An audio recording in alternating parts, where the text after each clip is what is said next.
నా పేరు బాలనాయుడు, జనసేనపేట పైకిరపల్లి నియోజకవర్గం. నా వీడియోని మరింత మందికి చేరవేయడానికి సబ్స్క్రైబ్ చేయండి. జనవాహినితో మీ బాలనాయుడు ఛానల్ని like, comment and share. The Pushpa 2 premiere in Hyderabad turned tragic when a stampede broke out, claiming the life of a woman. Revati, along with her husband Bhaskar and 2 children, went to Sandhya 70mm theatre on RTC Crossroads to watch the premiere show of Pushpa 2. When Allu Arjun arrived at the theatre, fans rushed inside in a frenzy to catch his glimpse. During the stampede that ensued, Revati and her son Shri Tej lost consciousness. Police immediately shifted them to Durgabai Deshmukh Hospital in Vidyanagar. Revati was declared dead on arrival, while Shri Tej, whose condition was critical, was transferred to KIMS Hospital in Begumpet. అయితే నిన్న రోజున అల్లు రామలింగయ్య గారి మనవడు అల్లు అర్జున్ నటించినటువంటి పుష్ప 2 అనే cinema release అయింది. అయితే ఇందులో చింతించాల్సిన విషయం ఏంటంటే, ఈ రిలీజ్ సందర్భంగా నిన్న సంజయ్ థియేటర్లో మొన్న సాయంత్రం జరిగినటువంటి ఆ స్టాంపేడ్ తొక్కిసలాటలో ఒక ఆమె మృతి చెందారు. ఇది చాలా చింతించాల్సిన విషయం. ఫ్యామిలీతో పాటుగా బెనిఫిట్ షో సినిమా చూడడానికి వెళ్ళిన పక్షంలో బట్ ఇంకొక 3 కూడా ఇంజూర్ అయ్యారు. అందులో ఒక బాబుకి వీళ్ళ అబ్బాయికే చాలా సీరియస్గా ఉంది. ఆయన కూడా ఐసీయూలో ఉన్నాడు. అయితే ఈవిడ అసువులు బాసింది, చనిపోయింది. పోలీసుల కథనం ప్రకారం మృతురాలు భర్త ఉన్నాడో, ఆ భర్త పోలీస్ స్టేషన్కి వెళ్ళడం, పోలీస్ స్టేషన్లో కంప్లైంట్ ఇవ్వడం, ఆ కంప్లైంట్ కూడా అల్లు అర్జున్ మీద, థియేటర్ యాజమాన్యం మీద, అల్లు అర్జున్కి సెక్యూరిటీగా వచ్చే సెక్యూరిటీ మీద కేసు వేయడం జరిగింది. దానికి పోలీసులు కూడా ఎఫ్ఐఆర్ నమోదు చేశారు. అయితే దీంట్లో బాధ్యత ఎవరికి ఉండాలి? ఒకటి క్రౌడ్ ఉంటుందని తెలిసి ఇక్కడ ఫ్యామిలీతో పాటుగా సినిమాకి తీసుకెళ్ళినటువంటి ఆ భర్త, చనిపోయిన ఆవిడ మరియు పిల్లలను తీసుకెళ్ళినటువంటి వీళ్ళదా, లేకపోతే హీరోదా? ఎందుకంటే 2 కోణాల్లో చూసిన, ఒకటి ఇంత క్రౌడ్ ఉంటుందని అనుకున్నప్పుడు వీళ్ళని తీసుకొని వెళ్ళి అక్కడ ఇబ్బంది గురి చేయకూడదు. ఇక 2, ఇలాంటి క్రౌడ్ ఉంటుంది అనుకున్నప్పుడు సహజంగా ఏం చేయాలంటే, చాలామంది హీరోలు థియేటర్లో రిలీజ్ ముందు రోజు బెనిఫిట్స్ థియేటర్ సందర్శించరు. అక్కడ ప్రేక్షకుల మధ్య కూర్చొని చూడడం అనేది పరిపాటిగా వస్తుంది. అభిమానులు ఉత్తేజపరచడానికి అయితేనేమి, నిర్మాతలకు వీళ్ళ కాన్ఫిడెంట్ క్రియేట్ చేయడానికి అయితే.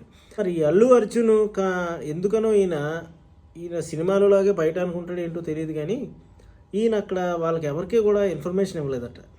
ఏమని, ఇట్లా వస్తున్నాము అని చెప్పేసి అప్పటికప్పుడే ఇన్ఫర్మేషన్ ఇచ్చాడు. లేకపోతే ముందే థియేటర్ యాజమాన్యానికి ముందు రోజు ఎప్పుడో చెప్పుండుంటే వీళ్ళు ఏం చేస్తారంటే, అక్కడ ప్రేక్షకులకు చెప్పకుండా, ఎందుకంటే క్రౌడ్ పుల్ అవుతుందని చెప్పేసి చెప్పకుండా దానికి తగ్గ ఏర్పాట్లు చేస్తారన్నమాట.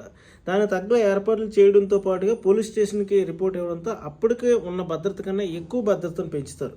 దానివల్ల ఏమవుద్దంటే, అక్కడ రోప్ సిస్టమ్ పెట్టడమా, లేకపోతే సిస్టమేటిక్ ప్రొసీజర్లో ఆల్రెడీ ఉన్న ప్రేక్షకులను లోపల పంపించడమా, అక్కడ ఉన్న క్రౌడ్ని కంట్రోల్ చేసి హీరో వచ్చిన తర్వాత, ఈ సెలబ్రిటీ వచ్చిన తర్వాత వాళ్ళ జాతికి ముందు తీసుకెళ్ళడం ఇవన్నీ చేస్తారు. కానీ ఇక్కడ ఈ అల్లు అర్జున్ తన అతి విశ్వాసంతో ఏం చేశాడంటే, అప్పటికప్పుడు వెళ్ళి సర్ప్రైజ్ చేద్దామని ఈయన అప్పటికప్పుడే వెళ్ళినట్టుగా పోలీసులు చెప్తున్నారు. అప్పటికప్పుడే వెళ్ళిన తర్వాత వీళ్ళు డైరెక్ట్గా లోపలికి వెళ్ళిపోయారు. దీంతో పాటు వీళ్ళ యొక్క ప్రైవేట్ సెక్యూరిటీ ఎవరైతేనో వీళ్ళని బలవంతంగా నెట్టుకుంటూ లోపల తీసుకెళ్ళిపోవడంతో స్టాంపేడ్ జరిగింది. స్టాంపేడ్లో పాపం భర్త, పాప బయట ఉండిపోవడం, ఈవిడ ఆ బాబు కూడా లోపల దీంట్లో నలిగిపోవడం జరిగింది. నలిగిపోవడంతో పోలీసులు కూడా సిపిఆర్ చేశారు, ఆమెకి బతకలేదు. బాబుని హాస్పిటల్లో జాయిన్ చేశారు. మరి కోలుకోవాలని ఆశిద్దాం.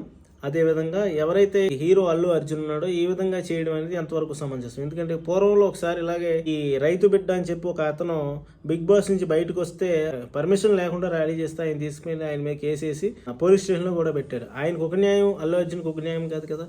అందరికి ఒకటే చట్టం కాబట్టి భారతీయ పౌరులుగా ఈయన బాధ్యత రాహిత్యమా, వాళ్ళ బాధ్యత రాహిత్యమా? ఎందుకంటే ఆ సినిమా థియేటర్లో ఈయనతో పాటుగా చాలా మంది టికెట్ లేని కూడా వెళ్ళిపోయారట.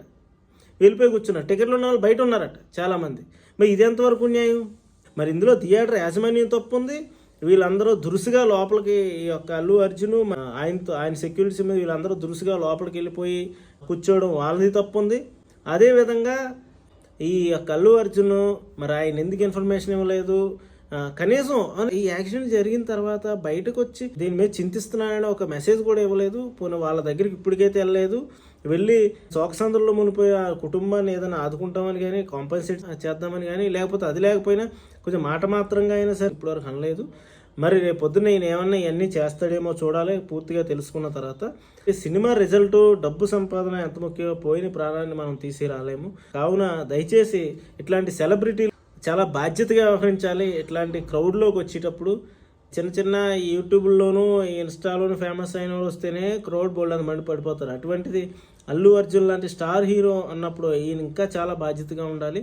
ఎప్పుడూ కూడా అక్కడ లోకల్ పోలీస్ స్టేషన్కి లేస్ట్ అక్కడ ఉన్నటువంటి ఎవరైతే ఆర్గనైజేషన్ ఉందో వెళ్ళి ఆర్గనైజర్కి ముందే ఇన్ఫార్మ్ చేసుకుని ఇట్లాంటి సంఘటనలు పునరావృతం కాకుండా ఉండేలాగా చూసుకుంటే మరింత బాగుంటుంది. తప్పించి ఆనందంగా వాళ్ళు రావాల్సినటువంటి వాళ్ళు ఇట్లాంటి సంఘటన జరిగి ప్రాణాలు కోల్పోవడం అనేది అత్యంత శోచనీయమైనటువంటి అంశం. కాబట్టి దీని మీద ఈయన ఏ విధంగా స్పందిస్తాడో, దీనికి ఏ విధంగా ఈయన సమాధానం చెప్తాడో అటు పోలీసులకు కానీ, అటు న్యాయ వ్యవస్థ కానీ, ఇటు బాధిత కుటుంబానికి కానీ, మరియు ఆయన అభిమానించే ఈ ప్రేక్షకులకు కానీ అని చెప్పి తెలియజేసుకుంటూ సెలవు తీసుకుంటున్నాను.